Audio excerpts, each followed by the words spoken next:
Воскресенье, 21:30 на канале БСТ. Время подводить итоги недели. Сделаем это вместе. Добрый вечер. Я Альбина Хайруллина. И вот ключевые темы выпуска. В зоне 500 в воздухе вновь запахло сероводородом. Спасатели проводят подворовой обход. Населению предлагают переехать в безопасное место. В ближайшее время планируют выйти на проектную мощность в 10 тысяч кубометров воды в сутки. Связано ли это с подтоплением карьеры и почему в больницах Сибая вновь очереди? Мне самому, что ли, туда ехать? Я туда наведу порядок. Там же перья полетят сейчас. Смерть от гриппа и школьный карантин. Прошел фейк в социальных сетях, а по уголовному карантине мы не будем этого делать. Классы опустели, в аптеках скупают противовирусные препараты. Число заболевших ОРВИ в регионе растет. В цветах башкирского триколора вместо кондукторов терминалы. Происходит процесс оплаты, открывается турникет, разблокируется и пассажир проходит в салон. Единая карта на все виды городского транспорта, бесплатные пересадки в течение часа, смарт-остановки. Здесь можно с помощью USB-провода зарядить телефон, а также посмотреть, через сколько прибудет нужный автобус. Новые маршрутки выходят в рейс.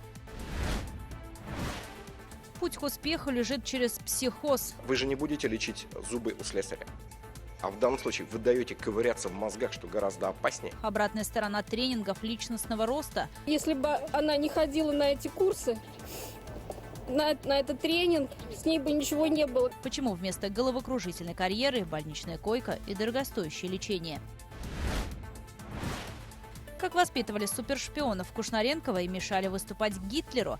Пистолет системы ТТ принадлежал Рубену Абрамову Леви. Кодовое имя и строгий приказ не разглашать военную тайну. Школа Коминтерна под Уфой и что от нее осталось.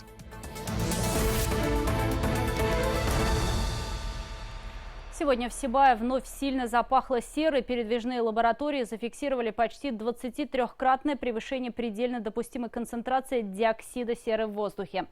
Горожанам предложили покинуть загазованную зону и переждать в пунктах временного размещения. На неделе в Сибае приступили к активной фазе подтопления подземного рудника, но на полную мощность, как ожидалось, выйти не удалось. Тем временем система «Инцидент» зафиксировала рост жалоб населения Сибая по теме медицины. С чем это связано? Репортаж Азата Садреева. Для Владимира Осинцева это уже вторая длительная командировка в Сибай. При помощи газоанализатора он берет пробу воздуха в так называемой зоне 500. В нее входят городские улицы, ближе всего расположенные к чаше карьера. Прибор фиксирует превышение ПДК сразу по нескольким веществам, в том числе хлору и аммиаку. Но больше всего опасений вызывают другие химические соединения. Самые такие критичные показатели – это, конечно, сероводород и двуокись серы. Самые критичные для нас. Вот по ним мы всегда обязательно отслеживаем эти показания, обязательно в порядке. Опасения химика оказались не напрасны. Сегодня в 10 часов утра на улице 8 марта зафиксировано превышение ПДК по диоксиду серы почти в 23 раза. На улицах Нуриманова, Горного и Сарбаева в 14 и более раз. Тем временем на самом подземном руднике продолжают затапливать карьер. С пятницы в сутки подается по 5000 кубометров воды. Опасения, что город накроет ядовитый смог, напрасны, уверяют сотрудники УГОКа. Согласно проекту, таких явлений наблюдаться не будет. Но в любом случае мы можем при обильном выделении, можем приостановить подтопление путем откачки воды с 629-го горизонта, тем самым обеспечить безопасность для населения. А это у нас пункт временного размещения. Проходите. Здесь горожане могут переждать загрязнение воздуха. В городе развернуто 14 таких пунктов, один из которых расположен в Сибайском институте Башгу. В случае необходимости он может принять до 50 человек. Но даже когда передвижные лаборатории фиксировали превышение ПДК в десятки раз, здесь было немноголюдно. Когда на улице Старательской было превышение ПДК, нашим пунктом воспользовалась женщина с 9-месячным ребенком, прожила здесь 5 дней. Когда ситуация нормализовалась, она уехала к себе домой. А вот в детской поликлинике в понедельник было не протолкнуться. Из-за болезни 2 педиатров количество обращений выросло почти до 400. Возникли очереди. На этой проблеме во время здравчаса остановился руководитель республики. Мне самому, что ли, туда ехать? Я туда наведу порядок. Там же перья полетят сейчас. Я абсолютно недоволен этой ситуацией. Мы всем вам говорили, руководителям большим здесь сидящим, что Сибай для вас в том числе, это проверка того, как вы умеете работать в сложных, нестандартных условиях. Неудовлетворительно оцениваю работу вашей бригады там за эту неделю на 2. И считаю, что вот мне лучше вашей помощи не надо, потому что вы по мне бьете, по мне как руководителю республики бьете. Я туда к людям поехал, пообещал, что очередей не будет, этого не будет. Я понимаю болезнь, вы тогда ресурсами-то двигаете. После этого совещания Минздраву удалось исправить 2 на более высокую оценку. В столицу башкирского Зауралья незамедлительно были направлены дополнительные специалисты. В четверг к нам также прибыли 4 специалиста из города Уфы. Сейчас, в настоящий момент, мы прям мониторируем постоянно, каждые 2 часа наличие очередей, по крайней мере, в детской поликлинике ее точно нет. Туда везут, обратно привозят. К врачам обращаются не только за медицинской помощью, но и за путевками в санаторий. 20 февраля 250 детей на 2 чартерах вылетят в Крым. Еще 250 отправятся туда же на лечение чуть позже. Списки формируются. Сибайских детей готовы принять и республиканские здравницы. В Ишимбайский пульмонологический санаторий на неделе уже уехали 50 ребят. В республиканские санатории желающих больше. Вот это я точно могу сказать. Они ближе многим родителям. И то, что с маленькими детьми можно. Некоторые санатории у нас и маленькие дети, и постарше дети. Поэтому они предпочтение все-таки отдают именно башкирским санаториям. Мы едем в санаторий Талкас, отдохнуть также, получить лечение, ингаляцию. Это полезно. Подышать свежим воздухом, потому что мы живем в районе 500, и запах все равно присутствует. Даже если ПДК не повышено, все равно запах и бывает. Самую последнюю информацию о борьбе со смогом горожане ежедневно получают в прямом эфире на местном телеканале. Новости доступны на 3 радиостанциях, в том числе на Спутник ФМ, а также на официальных аккаунтах городских властей в соцсетях и группе «Сибай Дыши». После начала подтопления карьера к медиаресурсам у жителей особое внимание.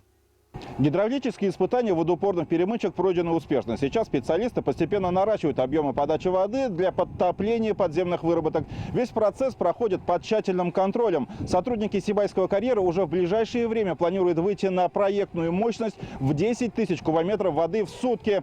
Завершить работу и, наконец, закрыть историю со смогом в городе планируется к 20 марта. Азат Садриев, Азат Петров, Азамат Байсалямов, Виктор Краснов и Антон Барков. Итоги недели. Сибай. На неделе в Уфе скончался 3-летний ребенок. В числе возможных причин смерти называют грипп. Управлением Роспотребнадзора по Башкортостану для установления диагноза сейчас проводится лабораторная диагностика. В целом заболеваемость ОРВИ в республике превысила эпидемический порог уже на 28%. Вирусную инфекцию за последнюю неделю подхватили еще 26 тысяч человек. Более половины заразившихся – это дети. На сегодня мы проводим мониторинг вирусов, выделение вирусов гриппа от заболевших этими инфекциями. Определяются, в общем-то, все практически 3 штамма вируса гриппа, но в большей степени идет вирус гриппа А2 и грипп А1, который в народе еще называется свиным гриппом. Грипп Б у нас очень незначительно определяется от больных. Сегодня в ряде СМИ вновь появилась информация о том, что все школы Уфы с 11 февраля закрываются на карантин. Как пояснили в управлении образования Уфы, это фейк, уроки никто не отменял. Полностью детей от занятий освободили лишь в лицее номер 123. В пятницу здесь на учебу не пришли более 20% учащихся. Сейчас на карантине находятся 17 классов 6 столичных школ. На следующей неделе они уже вернутся к урокам. Также до 12 февраля карантин действует в 2 учебных заведениях Нефтекамска. Прошел фейк в социальных сетях, о поголовном карантине мы не можем и не будем этого делать. Мы все свои действия по введению карантина согласовываем с Роспотребнадзором. И, естественно, там, где порог ближе к 20, мы отпускаем такие школы на карантин, такие классы, таких детей на карантин. Круглая дата. 85 лет на неделе исполнилось первому президенту Башкортостана. Муртазу Рахимова с юбилеем поздравил Ради Хабиров. Временно исполняющий обязанности главы республики поблагодарил именинника за активную, благотворительную и наставническую деятельность. Ради Хабиров также подчеркнул огромный вклад Муртазы Рахимова в становление и развитие Башкортостана. Республика стала одним из самых сильных субъектов Российской Федерации, одним из самых динамично развивающихся. мы о Башкирии начали говорить в России, начали говорить во всем мире. Это все, Матадочка, ваша заслуга в развитии территорий наших муниципалитетов. Юбиляру вручили почетную грамоту республики, так как все пункты наградного листа уже оказались занятыми. В свою очередь Рахимов пожелал Хабирову терпения и слаженной команды.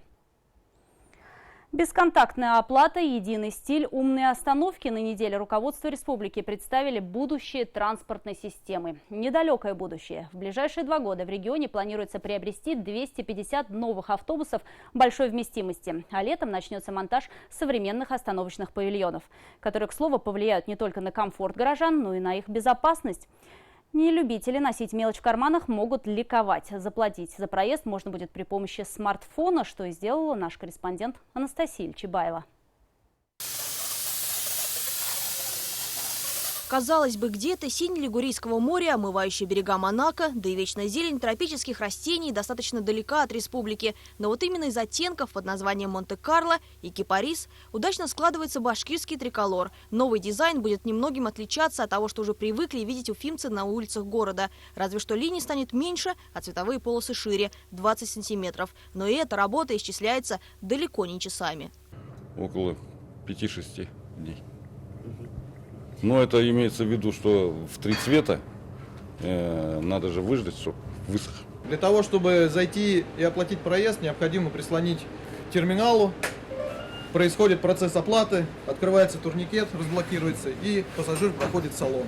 Изменится не только внешность, но и начинка общественного транспорта. Основной поток будет заходить через переднюю дверь. Для маломобильных граждан всегда открыта средняя с выдвижным пандусом. Про мелочь при желании можно, кстати, забыть. В автобусах появится бесконтактная оплата. Проезд, в отличие от наличного расчета, на 5 рублей дешевле. Также на всем общественном транспорте, вне зависимости государственный или частный, троллейбус или трамвай, будет действовать единая карта. Это позволит организовать льготный тариф. Когда мы совершаем пересадку где-то в нужной нам точке, мы в течение часа по сниженной цене сможем проехать у одного перевозчика, затем пересесть и проехать у другого перевозчика. Пассажирам уже теперь не надо заблаговременно готовить мелочь. Я могу продемонстрировать, как, допустим, оплачивается проезд с телефона.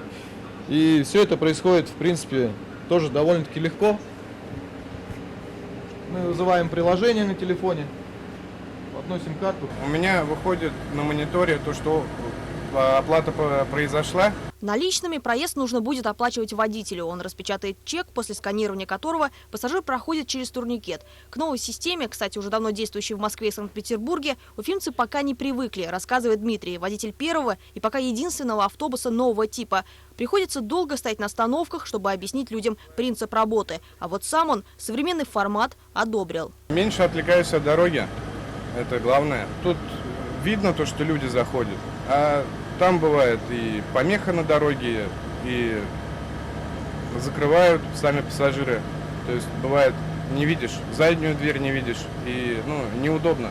На улицах Уфы появятся не только новые автобусы, но и современные остановочные павильоны. Примерно такой сейчас находится возле гостиного двора. Здесь можно с помощью USB-провода зарядить телефон, а также посмотреть, через сколько прибудет нужный автобус. На табло указан номер маршрута и примерное время его ожидания. А вот как раз и мой. Умные остановки начнут устанавливать летом. В этом и в следующем годах планируется обновить около 200 пунктов. Павильоны будут также оборудованы системой видеонаблюдения и тревожной кнопкой. То есть в случае экстренной ситуации горожанин всегда может нажать кнопку тревоги и выйти на дежурную часть Центра общественной безопасности. Вот. Помимо этого у нас есть табло прибытия. Нелегалов она не видит, но в то же время, если система не видит и понимает, что это нелегал, она фиксирует номер нарушителя и предполагается, что данная информация будет уходить в ГИБДД. Реформа в сфере пассажирских перевозок стала одной из тем еженедельного оперативного совещания, которое Ради Хабиров провел в республиканском правительстве. Участникам заседания презентовали остановочный павильон и автобус, рассказали о единой транспортной карте. Перевозчики-то вы с ними проводили переговоры? Вот они готовы? Но Башкортостан, понятно, наверное, это наши, а вот другие коммерческие.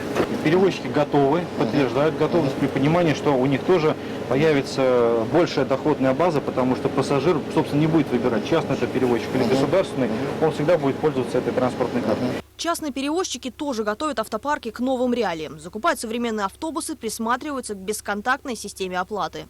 требования есть, будем выполнять. Единственный вопрос у нас всех перевозчиков волнует стоимость эквайринга, проценты, которые мы будем той компании, оператору будем платить. Вот у нас торг идет только за счет этого. Обязательно они повлияют на стоимость проезда и последующих взаимоотношений. Потому что хоть любой процент, который мы платим, это наши дополнительные расходы. К весеннему техосмотру участники должны будут оформить автобусы в едином стиле. А в ближайшее время вновь понадобится помощь пассажиров. С расцветкой машин уже определились. Осталось выбрать название единой транспортной карты. В Москве, например, 6 лет уже действует «Тройка», а в Петербурге – «Подорожник». Задача, на первый взгляд, не такая уж и серьезная. Но, как корабль назовешь, так он и поплывет. Анастасия Чубаева, Эдуард Гайнанов, Артур Елаев. Итоги недели. В Кушнаренково готовили диверсантов против гитлеровской Германии, а в Уфе вещала радиостанция, которая перекричала геббельсовскую пропаганду. Этому была посвящена международная конференция к столетию коммунистического интернационала. Сейчас придаются гласности тайны, о которых мало знали даже советские историки после войны. Школа Коминтерна под Уфой. И что от нее осталось? Репортаж Максима Окунева. Здесь уже нет военной тайны, хотя эти руины по-прежнему охраняются государством как объект культурного наследия. Усадьба дворян Топорниных после революции стала местом, где выводили новые сорта яблок и винограда. А уже в годы войны здесь растили антифашистских диверсантов. Здание превратили в секретную школу коммунистического интернационала. Его президиум эвакуировали в Башкортостан в октябре 41-го. Кушнаренково тогда было глушью, без ЖД и автодорог. Это и убедило правительство разместить здесь кузницу диверсантов. Это здание было очень удобно расположено. Во-первых, далеко от села. Во-вторых, вот эти стены они охраняли. С пожелтевших от времени фото смотрят те, кто после войны руководил странами Восточного блока. А тогда эти люди были частью движения сопротивления против коричневой чумы. Из учеников будущий лидер ГДР Вальтер Ульбрихт, болгарский Ленин Георгий Димитров, испанская коммунистка Долорес Барутти и их дети, а немецкий разведчик Маркус Вольф, известный как «человек без лица» и руководитель Штази, осваивал здесь методы подрывной деятельности. Они изучали шифровальное дело. Ну и местные жители слышали так взрывы иногда. Наверное, диверсионную работу они тоже изучали. И многие из них были направлены через линию фронта. Подсумок от пистолета системы ТТ принадлежал Рубену Абрамову Леви. Артефакты, что навечно хранятся в Нацмузее Республики, в годы войны принадлежали руководителю школы. Рубен Леви делился с учениками своим опытом тайной работы, а после того, как опустился железный занавес, стал министром культуры Болгарии. Для него, как и для многих деятелей интернационала, коммунистическая пропаганда в отношении нового врага США стала делом жизни. Здесь еще имеются вот такие маленькие часы, подаренные Галине Сержант. Она была у него водителем, личным водителем Готвальда. Вот, и он ей на память подарил эти часы.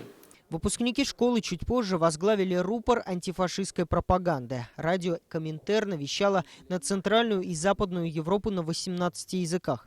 Со слов «Говорит Москва», из Уфы рассказывали о вражеских зверствах и призывали к сопротивлению. 4 ретранслятора передавали сигнал без риска быть заглушенными Германией. Короткие волны, которые сходили с радиостанции, они позволяли как вдоль Земли распространять вот этот луч, так и на высоте 80-100 километрах от ионного слоя.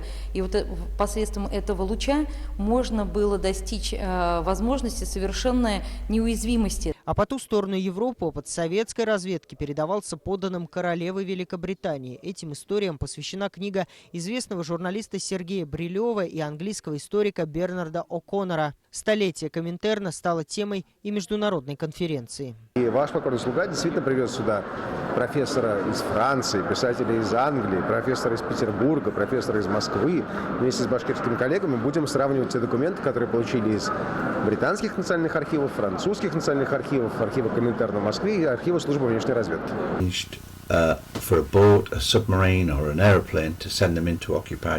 Из информации, полученной при допросе захваченных советских агентов, выяснилось, что в Кушнаренково под Уфой находилась школа подготовки Коминтерна. Каждому из них было дано кодовое имя и строгий приказ не раскрывать друг другу ничего о своем прошлом. Они обучались обращению с взрывчатыми веществами и оружием. Тем временем историки продолжают работать в Башкортостане, чтобы приоткрыть новые тайны международного сопротивления. Охранители музеев Кушнаренкова думают над тем, как восстановить легендарную школу диверсантов, которая связывает республику с историей антифашистского движения. Максим Окунев, Александра Воронова, Миндия Каспранова, Римзат Белалов. Итоги недели. Кушнаренковский район, Уфа.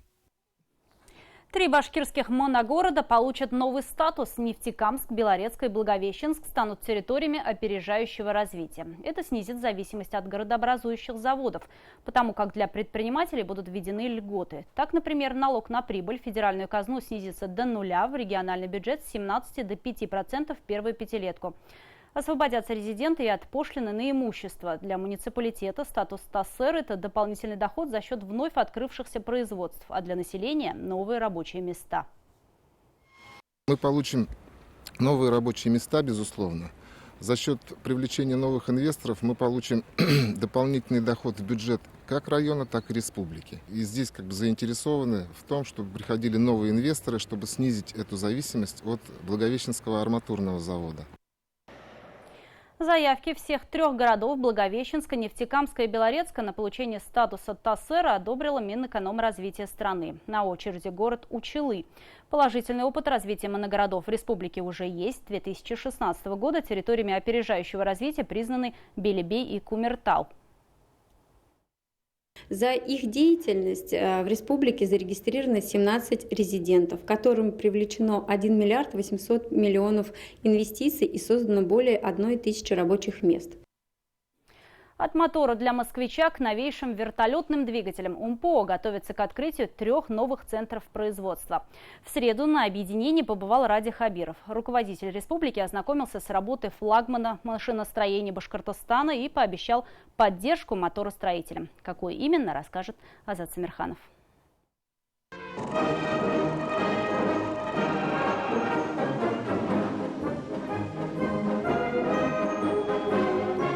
Уфимский завод автомобильных моторов делал двигатели для легендарного москвича вплоть до середины 90-х годов.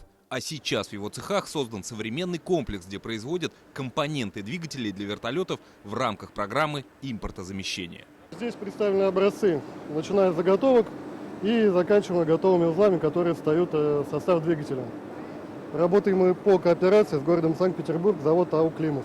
50 станков новейшего поколения делают процесс изготовления деталей полностью автоматизированным. А в планах у МПО наращивать объемы производства компонентов моторов для вертолетов. Производственно-технологический центр на УМПО создан с нуля. Сейчас на базе объединения монтируется еще 3 таких цеха, которые будут выпускать узлы и компоненты для двигателей вертолетов гражданского и военного назначения. Год назад здесь побывал Владимир Путин и высоко оценил темпы развития этого направления двигателестроения. А на неделе производственную площадку посетил Ради Хабиров. Руководитель республики обсудил с менеджментом УМПО меры поддержки, которые может оказать Башкортостан для того, чтобы завод развивался и был обеспечен заказами на годы вперед. В 90-е годы предприятие практически стало. И вы помните этот период, когда предприятие, обладающее самыми высшими компетенциями в машиностроении, выпускало рысь, выпускало мотоплуги и так далее. Вот этого мы не хотим, поэтому, тем не менее, все-таки президент поставил задачу диверсификации, но не такой. Поэтому мы обсуждали разные варианты и развития предприятий двигателестроения для гражданской авиации. Чтобы идти в ногу со временем, нужно постоянно совершенствовать квалификацию. На УМПО для этого создан технопарк авиационных технологий. Это место, где внедряют инновационные решения. К примеру, экспериментируют над созданием серийных деталей для частных самолетов и совершенствуют профессиональные навыки, что называется, без отрыва от производства. Мы заинтересованы в том, что нам пришли квалифицированные люди, и это были люди действительно с 4-м, с 5-м, 6-м разрядом, без каких-либо натяжек, и они демонстрируют свое умение конкретно на оборудовании, делают эти детали. Сборочный цех – сердце объединения. Производство авиадвигателей здесь ведется круглосуточно. 1000 человек работают над сборкой силовых установок для истребителей последнего поколения. Среди сотрудников немало молодежи, отметил Ради Хабиров. А вот все говорят, нет установщиков, все-таки молодежь пошла, по крайней мере, у вас, наверное, за счет зарплаты или что? Молодежь идет, но молодежь идет не готовая. Здесь это сборщики. Они практически, здесь большая часть людей с высшим образованием. Средний возраст работников на УМПО 41 год, а зарплата 40 тысяч в месяц. Флагман машиностроения нашей республики развивается в правильном направлении. Но мы живем в конкурентной среде, и даже самый современный завод нуждается в грамотной стратегии развития и поддержки властей. Азат Смирханов, Артур Ханов, Владимир Шевчук и Эдуард Гайнанов. Итоги недели. В Уфе учат противостоять псевдопсихологам. В столице республики запущены лекции по религиозной безопасности. На занятиях объясняют, как распознать секты и почему опасны последователи псевдотренингов «Выбор» и «Зеркало». Уже под новым названием подобные курсы в столице республики запущены на днях. Автор обещает, что клиент обязательно в короткие сроки станет успешнее, богаче и привлекательнее. Но на деле они зачастую оказываются на больничной койке. Лилия Курбанова с подробностями.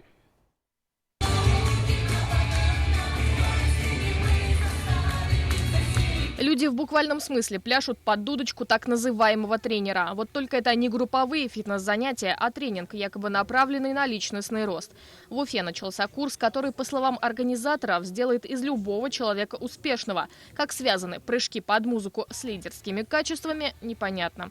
Автор тренинга не имеет высшего образования психолога, он менеджер. Есть еще, конечно, несколько сертификатов об окончании курсов коучинга, а один из дипломов Сергея Кламбета и вовсе подписан им же самим, утверждает Вадим Розенфельд. Вы же не будете лечить зубы у слесаря. А в данном случае вы даете ковыряться в мозгах, что гораздо опаснее, человеку, который закончил факультет менеджмента. Квалифицированный психолог должен иметь знания в области анатомии центральной нервной системы, нейрофизиологии, то есть работы мозга. Потому что когда к такому непрофессионалу, человеку, который не имеет отношения к классической психологии, приходит клиент или пациент, то есть он не сможет отличить, что у этого человека действительно, возможно, какие-то серьезные проблемы, патология. За такие курсы люди готовы платить от 5000 рублей. Взамен якобы успех, развитие и рост. Известную уфимскую ведущую блогера Евгению Машко пойти на тренинг центра Кламбет Лидер Скул уговорили коллеги. Я не увидела никакой крамолы, как коуч, как многодетная мать, как педагог, в конце концов. Я не вижу никакой крамолы в том, что там происходит. Я вижу просто классных, позитивных людей с очень многими, причем когда делаются там чаты в WhatsApp, когда у всех есть рабочие чаты, я вижу огромное количество там владельцев ресторанов, владельцев там медицинских клиник. Раньше Сергей Кламбет проводил тренинги в компании «Выбор». Вот на фотографии его группа. Где-то в середине 31-летний Александр Дубинин. После посещения этих занятий молодой отец перерезал себе вены. Написал, что не понял этой игры. Подобные курсы посещала и студентка Алина Шамсудинова. Круглую отличницу, которая так тянулась за новыми знаниями и занималась спортом, нашли повешенной. Если бы она не ходила на эти курсы, на этот тренинг, с ней бы ничего не было. Была нормальная учеба, она ходила на баскетбол, занималась, ходила на бокс, занималась. Ей так нравилось учиться, это были такие планы. И вдруг за 3 дня, за 4 дня с ребенком случается такое. Сын Розы Гарифуллиной после этого же тренинга пытался спрыгнуть с 10-го этажа своего дома. Несколько лет лежал в психиатрической больнице. Ему обещали успешную жизнь. Молодой человек стал инвалидом. Несколько лет он бьется за право получения жилья и вынужден жить вместе с мамой. После психиатрической больницы мой сын имеет право на внеочередное получение жилья. Если ваш ребенок попадет в данную ситуацию, вы никакой поддержки ни от кого не ждите.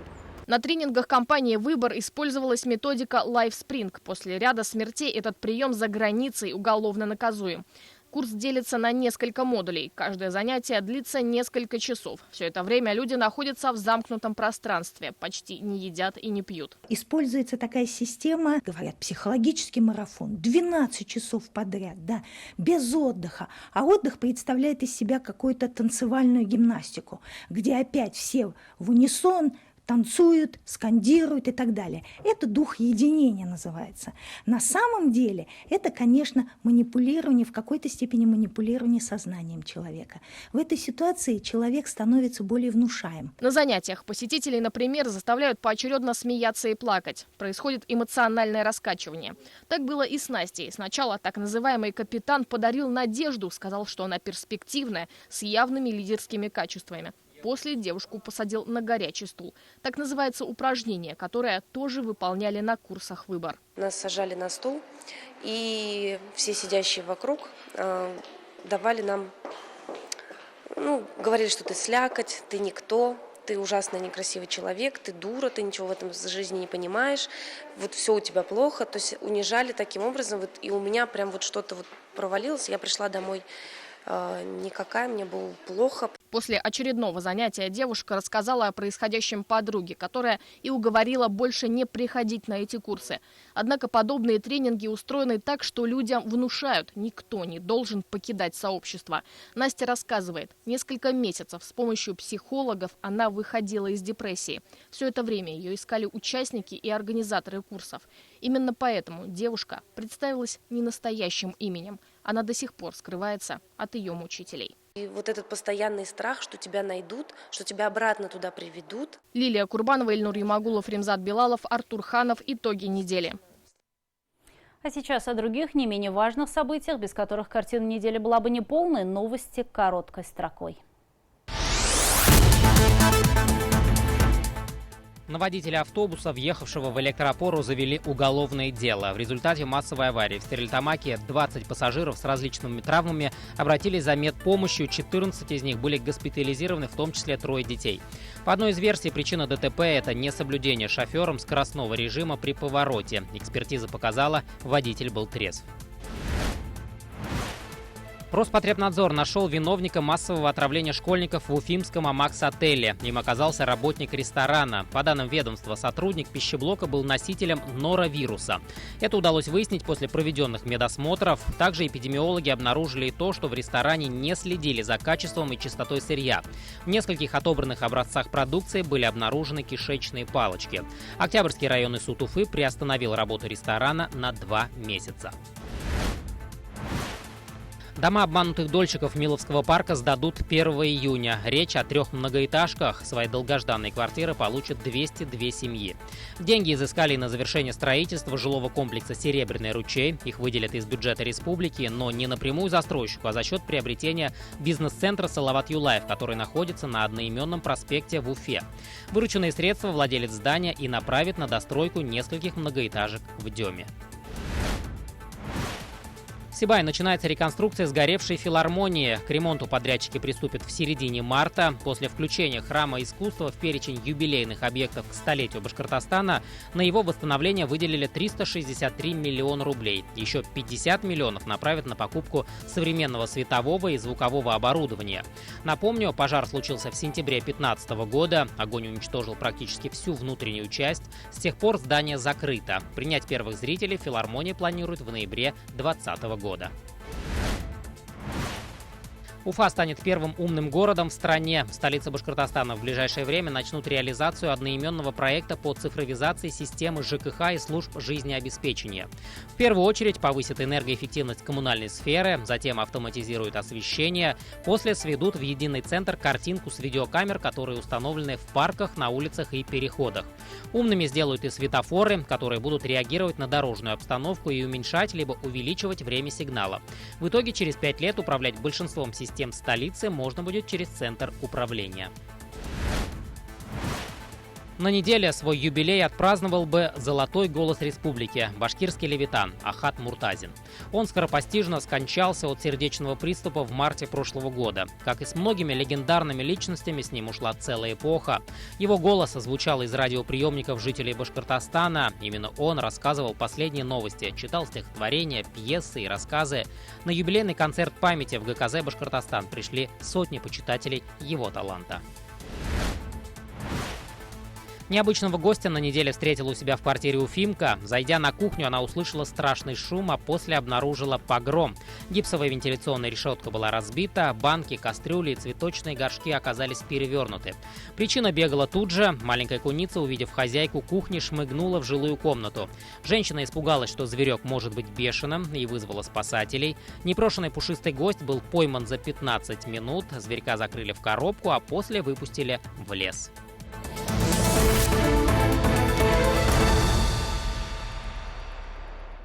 Зулейха покорила Москву. В столице с аншлагом прошли гастроли Башкирского драматического театра. Они открыли спектаклем «Зулейха открывает глаза» по одноименному роману Гузель Яхиной. 800 билетов на постановку на башкирском языке были распроданы за считанные дни.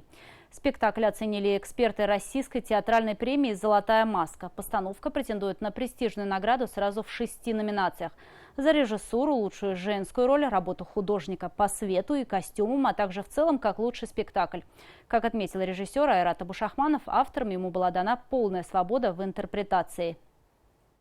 И так совпало, что мы в этот год приезжали в Москву на «Золотую маску», привозили спектакль «Черноликий» по Мажиту Гафури. Я пригласил ее на спектакль, она посмотрела наш спектакль и сказала: я даю вам право на постановку и доверяю полностью. Имена обладателей «Золотой маски» объявят в апреле, но, судя по восторженным комментариям, спектакль покорил сердца столичных театралов. Автор романа Гузель Яхина также была в зале. По ее словам, изначально была идея разделить спектакль на 2 вечера, но режиссеру все же удалось уместить 16 лет романа в 3-часовое действие на сцене. То, что было, скажем так, необычно, конечно, это сокращение времени, потому что то, что в книге занимало страницы, многие страницы, месяцы, годы, иногда на сцене занимает пару секунд. И время схлопывается, время очень сильно сжимается. Понятно, спектакль идет 3 часа, и нужно за 3 часа показать все, что в книге расписано на 16 лет. Нужно было дать режиссеру полную свободу и никоим образом не пытаться влиять на то, что получается. Поэтому я только помогала по запросу. Изменения в школьном расписании. С 1 сентября в 10 школах республики введут урок борьбы, а это дополнительный 3-й час физкультуры в неделю. Инициативу региональной федерации поддержал и руководитель Башкортостана Ради Хабиров, сам прошедший эту школу, и представители Российского объединения спортивной борьбы.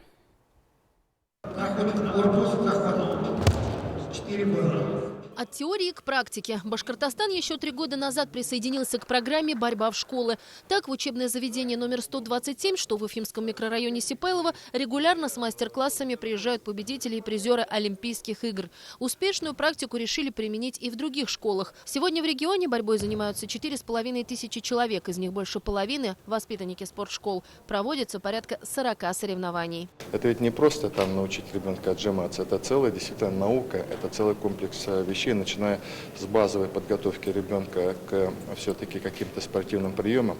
Вот мы с Михаилом Георгиевичем вчера обсуждали, да если мы даже нашего мальчишку и девчушку научим элементарно, просто группировавшись, падать, когда поскользнешься, понимаете, падать не так, что там все руки-ноги переломал или там ушиб головы, а спокойно группироваться. То, чему первый, кстати, учит, когда приходит на борцовский ковер и завершая там уже более продвинутыми действиями, это уже будет полезно. Научить ребенка быть сильным, где-то, может быть, спровоцировать в хорошем смысле его желание самореализации с первых шагов на борцовском ковре.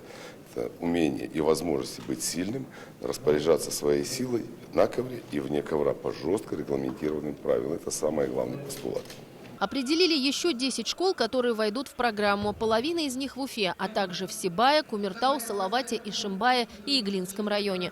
Уже с 1 сентября следующего учебного года школьники будут заниматься борьбой на 3-м уроке физкультуры. Двигательная активность сегодня очень востребована, и поэтому занятие борьбой будет только наших детей развивать с положительной стороны. А учебная программа основная не пострадает?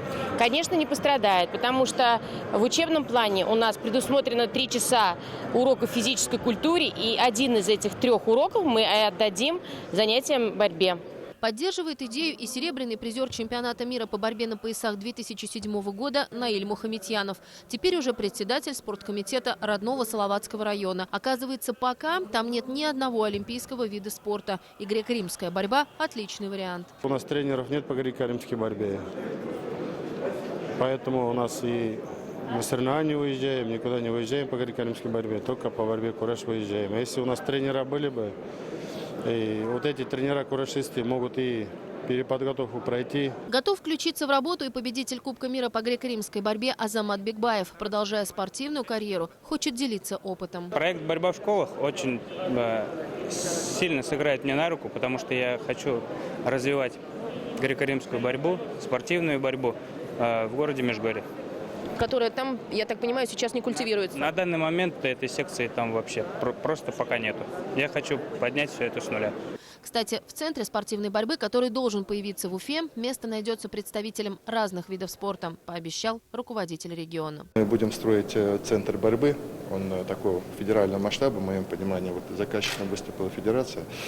Мы его сделаем таким образом. Там не только борцы будут, там и гимнасты будут, там и боксеры будут.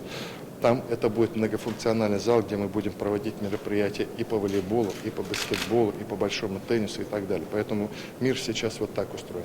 Федерация спортивной борьбы России готова помочь республике. На конференции подписали соответствующее соглашение. Оно подразумевает поддержку в организации мастер-классов, подготовке и переподготовке кадров и создании материально-технической базы, что наверняка поможет развитию борьбы, которая является визитной карточкой республики. А потому надежды на олимпийские успехи становятся все более реальными, если учесть, что на последнем чемпионате России дебютант взрослых состязаний Ислам Апиев из Башкортостана стал серебряным призером. Он уступил только двукратному олимпийскому чемпиону Роману Власову. Тренерский штаб сборной России отметил башкирского спортсмена и взял на заметку. В эти дни Ислам Апиев находится на учебно-тренировочных сборах в Адлере в составе национальной команды. В марте он выступит на первенстве Европы среди спортсменов до 24 лет. Роза Хабибулина, Ильдар Насреддинов и Нурислам Хайриев. Итоги недели. Такими выдались уходящие 7 дней в республике. Спасибо, что остаетесь на канале БСТ. До встречи в следующее воскресенье. Будем вместе подводить итоги недели.